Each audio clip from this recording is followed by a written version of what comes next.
Hi, welcome to your Needham account. First I'll show you how to log in. So from your intro page here, just click at the top right hand corner. Just give that 1 second to load here. Then you type in your username and password.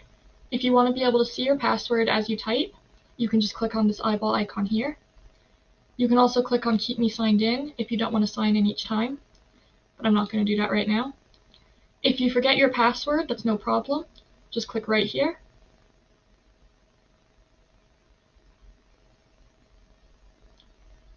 Type in your email and click Reset. We'll then send you an email with a password reset link, and you can change your password. I'm going to go ahead and log us in.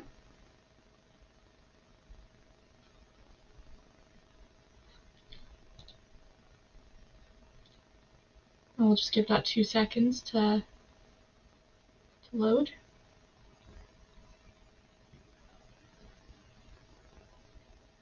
And there we go. It's as simple as that.